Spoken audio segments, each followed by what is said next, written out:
Antes de que existiera la ciencia moderna, antes de que el horror tuviera forma, un hombre decidió desafiar la muerte. Preguntas ocultas en esta historia que nadie responde. Preguntas que la película insinúa, pero nunca explica del todo. ¿Por qué el capitán está tan obsesionado con llegar al Polo Norte? ¿Qué ocultan realmente las cartas que escribió en el libro original? ¿Por qué la criatura aparece aquí en el fin del mundo? ¿En qué momento cometió Victor Frankenstein su error fatal? El error que inició toda esta tragedia. Las respuestas a todas estas preguntas vendrán más adelante. Un barco danés avanza por un desierto blanco, un océano congelado que devora toda esperanza. La tripulación está exhausta. El hielo aprieta el casco del barco como si quisiera tragárselo por completo. Y aquí aparece el primer eco del libro original, las famosas cartas del capitán, enviadas a su hermana. En el libro estas cartas lo cuentan todo, pero la película apenas insinúa lo que revelan. ¿Qué esconden esas cartas?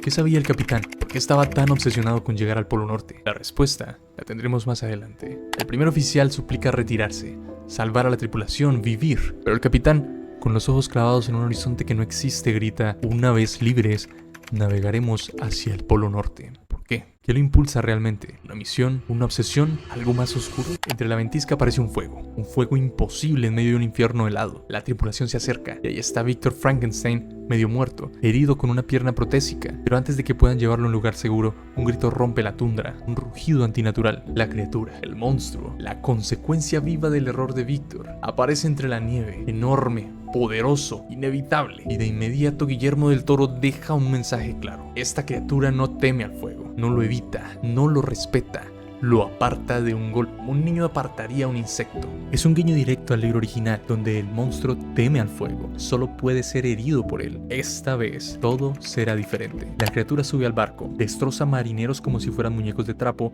y grita una sola palabra: tráiganmelo.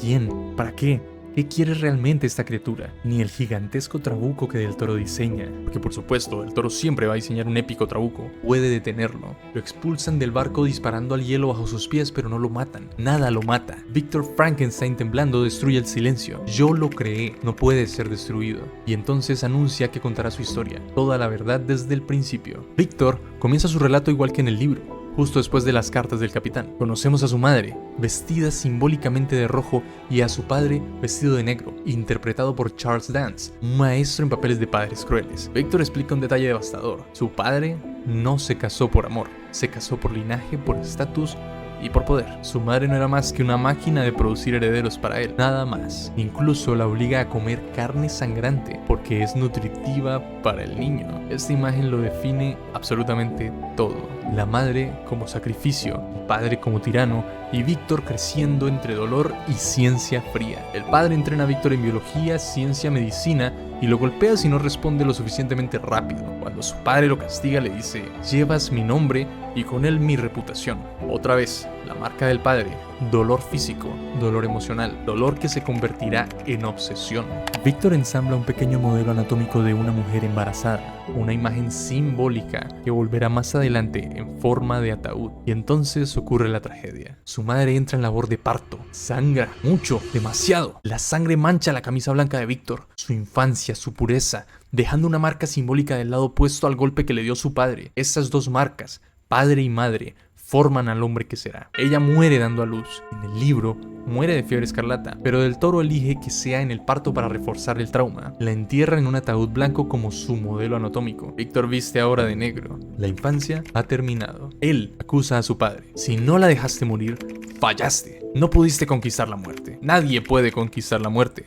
Responde el padre: yo lo haré, dice Víctor. Y al declarar eso, toma el bastón de su padre, el símbolo del castigo, el símbolo del poder. Ese es el error fundamental, la decisión equivocada que detonará toda la tragedia. Creer que puede conquistar la muerte, creer que puede superar al padre, creer que puede rehacer el mundo a su imagen. Desde este punto, la noche en que Víctor levanta el bastón de su padre, esa misma herramienta con la que fue educado a golpes, es también la noche en la que declara su rebelión. Ese objeto no es solo un bastón, es un legado, uno que él jura superar. Esa noche renací, dice, y la línea pronunciada bajo la sombra de un ángel oscuro que le promete dominio sobre la vida y la muerte es el verdadero nacimiento del hombre que marcará la historia.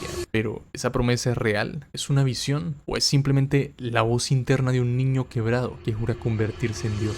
El padre de Víctor muere, entierro solemne, ataúd negro de marfil. Es el contraste perfecto con el ataúd blanco de su madre, blanco y negro, vida y muerte, amor y obligación. En ese funeral todos van vestidos de negro, incluso Víctor. Su antigua camisa blanca, la inocencia ya ni se ve, solo queda la oscuridad heredada de su padre y la bufanda roja que simboliza la herida eterna de su madre. El niño que intentó resistir ya no existe, lo han partido en dos fuerzas simbólicas, la muerte fría del padre y la sangre cálida de la madre. Y entonces avanzamos en el tiempo. 1855. Víctor ahora es un joven doctor exponiendo sus experimentos frente a un tribunal médico. Mientras otros ven una aberración, él ve una oportunidad. La bufanda roja sigue ahí. Una pelota roja gira en su mano mientras habla. Todo en su vida orbita alrededor del trauma de su madre, incluso cuando él intenta ocultarlo detrás del lenguaje científico. ¿Es ciencia o es dolor disfrazado de sufrimiento? Lo entenderemos muy pronto. El rechazo del tribunal es inmediato. Abominación, blasfemia contra Dios. Pero alguien aplaude. Heinrich Harlander, interpretado por Christoph Waltz, un hombre que financia guerras, comercia muerte y observa a todos como si fueran parte de una gran colección. Es quien decide apoyar a Víctor, y aquí aparece un detalle crucial. Víctor bebe leche delante de él. Es un adulto con un gesto infantil, una criatura atascada emocionalmente en el día que perdió a su madre. ¿Está realmente preparado para crear vida? ¿O sigue siendo un niño intentando sanar una herida imposible? Heinrich, por otro lado, se rodea de muerte, incluso en el arte. Está creando un memento mori, recordatorio físico de que debes morir. Más adelante sabremos por qué. Tiene sífilis, está muriendo lentamente y quiere lo mismo que Víctor, vencer a la muerte. Pero, ¿qué pasa cuando dos hombres obsesionados con lo imposible se encuentran? Heinrich presenta a su sobrina, Elizabeth, quien está comprometida con William, el hermano menor de Víctor. En ese instante, Víctor queda paralizado.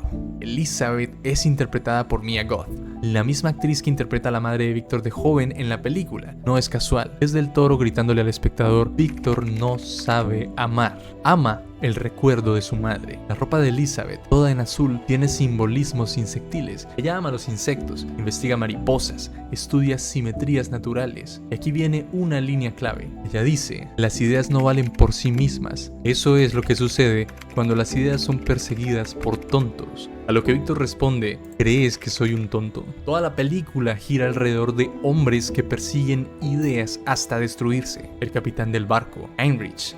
Por supuesto, Víctor. Víctor acepta ser financiado por Heinrich y se muda a un edificio gótico para continuar su investigación, pero su atención se divide. Su obsesión por Elizabeth crece. Ella, antigua habitante de un convento, lleva sombreros que parecen halos. Ella es pureza, simetría, vida. Mientras Víctor dice una frase que marca su transición psicológica: últimamente estoy más interesado en la vida que en la muerte. Por primera vez en su vida, la muerte, su obsesión, pierde fuerza y eso le hace daño a su trabajo. Retrasa experimentos, pide rehacer piezas innecesarias, engaña a su hermano para pasar más tiempo con Elizabeth, salen a cazar mariposas. Víctor dice: ahora tenemos algo en común, un prisionero, un anticipo perfecto, porque pronto habrá otro prisionero encerrado en su laboratorio. En una fiesta, Heinrich observa a Víctor mirando demasiado a Elizabeth. Lo sabe, lo huele y lo frena, pero sobre todo, lo presiona. La guerra terminará pronto, y cuando termine,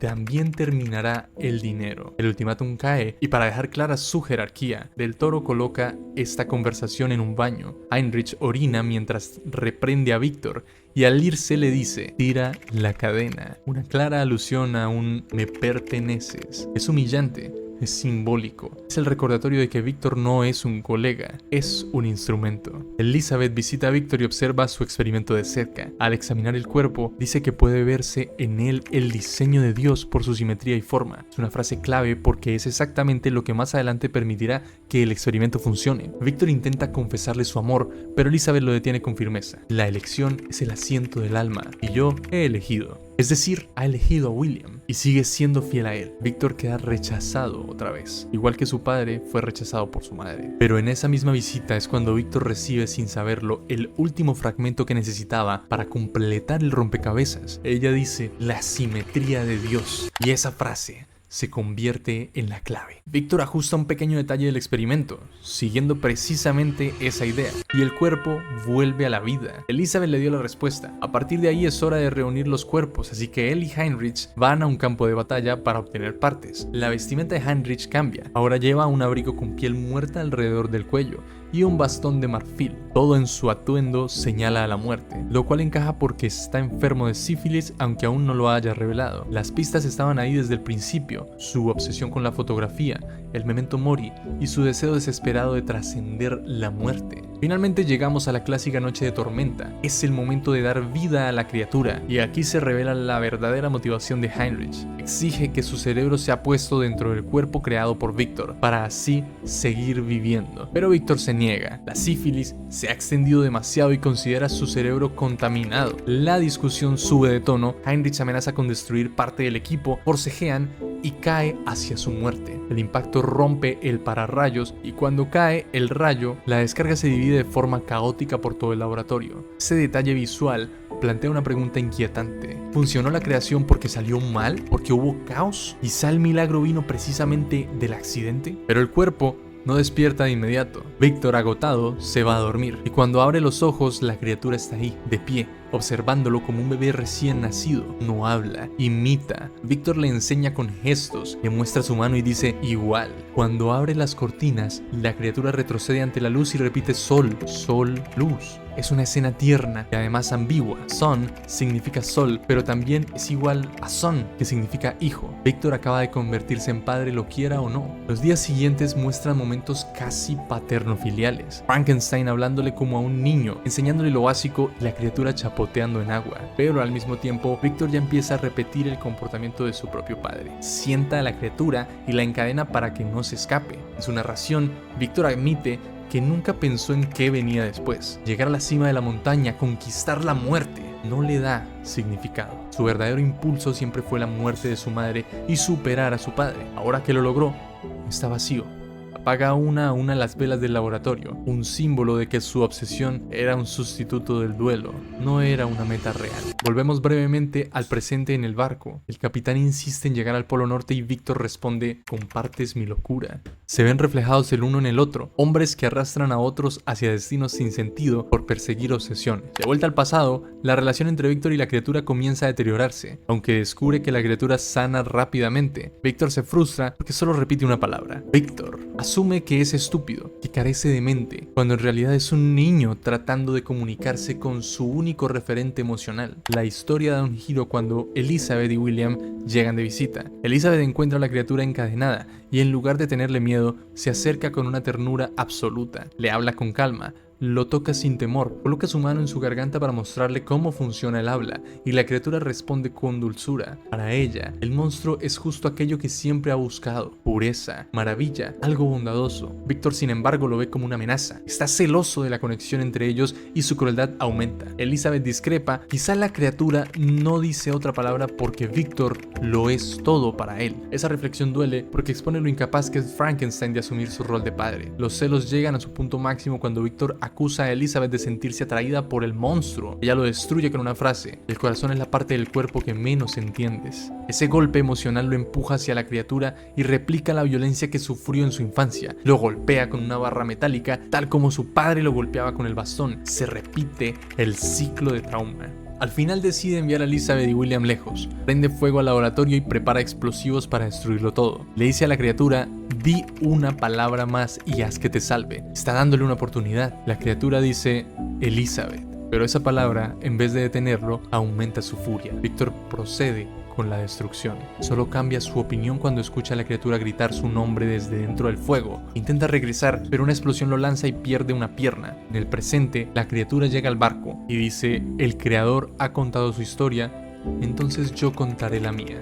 Revelando que ahora es inteligente, habla con claridad y la narración cambia de Víctor a él, tal como sucede en la novela original. La criatura sobrevive al incendio y la explosión de la mansión arrojándose al agua. Herido, confundido, pero vivo, apenas escapa. Encuentra un momento de paz en el bosque. Se acerca a un ciervo y lo alimenta con bayas. Es una escena bellísima, casi sagrada, donde vemos su naturaleza bondadosa. Pero esa paz dura muy poco. Unos cazadores irrumpen, matan al ciervo y le disparan a la criatura obligándolo a huir. Se esconde en una vivienda cercana y encuentra refugio dentro del mecanismo de un viejo molino. Ahí, entre engranajes y penumbra, se hace amigo de los roedores que viven allí. Es un gesto simple pero profundamente emotivo. Los animales lo aceptan sin miedo, como si vieran en él algo que los humanos no pueden ver. La película insiste en que los animales sienten su bondad, justo lo que Elizabeth intuía desde el principio. Poco después descubre que la casa pertenece precisamente a los cazadores. Desde las paredes, la criatura observa a la familia y aprende lo que significa ser humano. Un anciano ciego le enseña a un niño a leer usando tarjetas con palabras e imágenes, y cada vez que levanta una tarjeta lo hace hacia la pared a propósito, para que la criatura pueda verla también. El anciano sabe que alguien se esconde ahí y, en vez de temerlo, lo incluye silenciosamente en sus lecciones. A cambio, el monstruo comienza a ayudarles, recoge leña, repara la cerca, realiza tareas pesadas cuando ellos no miran. La familia empieza a dejar comida como ofrenda para lo que llaman el guardián del bosque, sin saber que quien los protege es la criatura. Es un contraste brutal con todo lo que hemos visto antes. Aquí se cumple una ley simple y profunda: la bondad genera más bondad, no abuso, no abandono, no trauma. Pero esta armonía termina cuando llegan los lobos y atacan a las ovejas. La criatura observa cómo el cazador dispara para defender a los animales y reflexiona. El cazador no odiaba al lobo, el lobo no odiaba a la oveja, pero la violencia parecía inevitable entre ellos. Quizá así era el mundo: te cazaría y te mataría solo por ser quien eres. Esa frase define toda su existencia, su destino: ser perseguidos simplemente por existir. Los cazadores se van a las montañas tras los lobos. El anciano se queda atrás y en su soledad comienza a acercarse físicamente al monstruo. Le dice: soy tu amigo. La criatura, imitando lo que vio antes, toma la mano del anciano y la coloca sobre su propia cabeza, como un gesto de afecto, y dice: amigo. El invierno pasa con ellos juntos. La criatura aprende a leer la Biblia, El Paraíso Perdido y otros libros, pero su enseñanza más importante viene de una frase del anciano: perdona y olvida. La verdadera medida de la sabiduría es saber que has sido herido por quien has sido herido y elegir dejar que se desvanezca. El anciano lo anima a averiguar quién es realmente. La criatura decide hacerlo. Regresa a las ruinas del castillo quemado y encuentra los cuadernos que explican cómo fue creado y una carta que lo guía hacia Víctor. Pero cuando vuelve a casa encuentra al anciano medio devorado por los lobos. Los enfrenta y los mata, demasiado tarde para salvarlo. Mientras el anciano agoniza, la criatura revela lo que ha descubierto sobre sí mismo: soy el hijo de un osario, es decir, hijo de un montón de cadáveres. Luego dice: soy un monstruo. El anciano responde con una de las frases más conmovedoras de toda la película: sé lo que eres un buen hombre y eres mi amigo. Y muere. En ese mismo instante regresan los cazadores y ven la escena y, sin pensarlo, culpan al monstruo. Le disparan. Cuando despierta, herido pero vivo, está completamente solo y decide que debe encontrar a Víctor, no para matarlo todavía, sino para pedirle algo: que cree un compañero para él, porque la criatura no puede morir, pero tampoco puede vivir sola. Regresamos a la historia de Víctor. Víctor tiene una pesadilla con el ángel del inicio, pero esta vez el ángel se arranca la cara y debajo hay un cráneo. Es el símbolo perfecto de cómo todas sus aspiraciones de milagro estaban podridas desde el origen. Ahora está en la finca de su hermano y Elizabeth. Se preparan para su boda. Víctor tiene una pierna protésica y camina con un bastón, repitiendo el símbolo más importante de su trauma: el bastón con el que su padre lo golpeaba, el bastón con el que él golpeó a la criatura. Ahora debe apoyarse en él para caminar. La violencia literalmente lo sostiene. Cuando visita a Elizabeth le dice: sé que trae mala suerte ver a la novia antes de la boda. Ella responde: solo para el novio, lo que significa: no se trata de ti, Víctor. Tú no eres mi pareja, tú no eres el elegido. Ella lo detiene, incluso le da una bofetada. Guarda la hoja que la criatura le entregó como si fuera un tesoro. Cuando Víctor vuelve a su habitación, encuentra al monstruo esperándolo. Víctor intenta atribuirse el mérito de la inteligencia que el monstruo ha desarrollado. Debes de ser muy inteligente para haber sobrevivido. Te hice bien. Un clásico gesto de mal padre: adjudicarse logros ajenos. La criatura le pide lo que vino a pedir desde el principio: hazme un compañero. No puedo morir y no puedo vivir solo. Víctor se niega. La criatura responde: el milagro no es que yo hable, el milagro sería que tú alguna vez escuches. Lo arroja a través de la habitación. Elizabeth entra por el ruido. Al ver a la criatura hay reconocimiento inmediato, casi ternura. Las vendas en su vestido evocan las vendas del nacimiento del monstruo, subrayando visualmente su conexión. Víctor no soporta esa ternura entre ellos. Le dice que se aparte y dispara, pero Elizabeth se coloca frente al monstruo y recibe el disparo. Aquí entra un punto crítico. Víctor sabe que el monstruo no puede morir, sabe que las heridas se curan, sabe que dispararle sería inútil. Entonces, ¿por qué dispara? La lógica emocional sugiere que en realidad quería herir a Elizabeth, consciente o inconscientemente. Es la culminación de su rabia, de su rechazo, de su obsesión, y cuando su sangre tiñe el vestido blanco de rojo, es como si la convirtiera en su madre, que también murió cubierta de sangre, símbolo puro de trauma repetido. La gente del lugar llega, confusión total. Víctor culpa al monstruo y en la pelea William es arrojado y muere. Sus últimas palabras son: ¿de qué puedes salvarme? ¿De ti? Y finalmente, tú eres el monstruo, y muere. Ese momento resume la lectura más madura del mito. Frankenstein no es el nombre del monstruo, pero Frankenstein sí es el monstruo. La criatura lleva a Elizabeth moribunda a una cueva.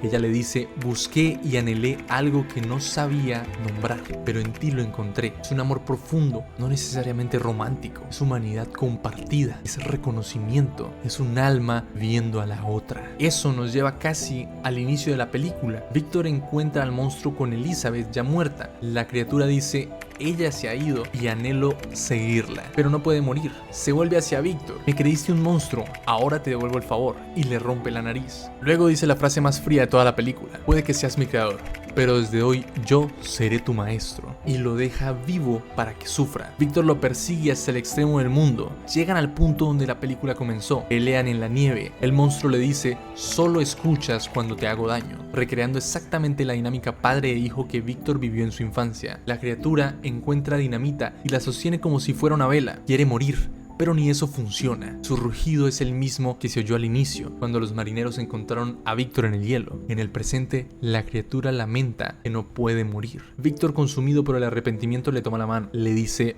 perdóname, hijo mío. Si la muerte no ha de llegar mientras vives, ¿qué otra alternativa tienes sino vivir?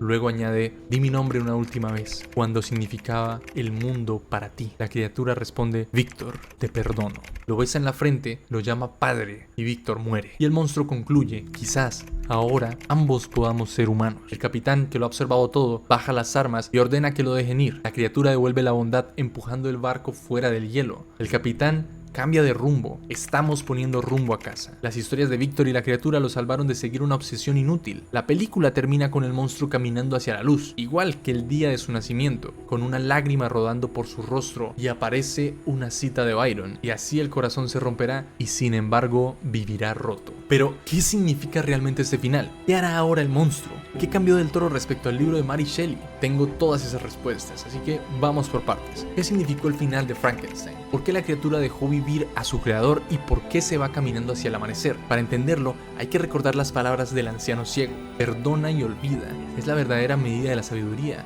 saber que has sido herido por quien ha sido herido y elegir dejar que todo se desvanezca. El monstruo tomó esa frase como una filosofía de vida. Él sabe que Víctor lo hirió, sabe que él mismo ha sido un monstruo, pero cuando Víctor pide perdón, la criatura elige perdonarlo. Cuando dice quizá ahora podamos ser humanos, se refiere a que ambos han actuado como monstruos, pero también como seres capaces de amor, culpa y arrepentimiento. Y cuando le dice a Víctor: vete ahora, creador, desvanece, es literalmente aplicar la enseñanza del anciano: dejar ir el dolor, dejarlo desvanecer. ¿Qué hará la criatura después? Víctor usa sus últimas fuerzas para pedirle una sola cosa: que viva, que se acepte, que abrace su existencia. Por eso la escena final es él recibiendo el sol como en el día de su nacimiento. Es su renacimiento emocional.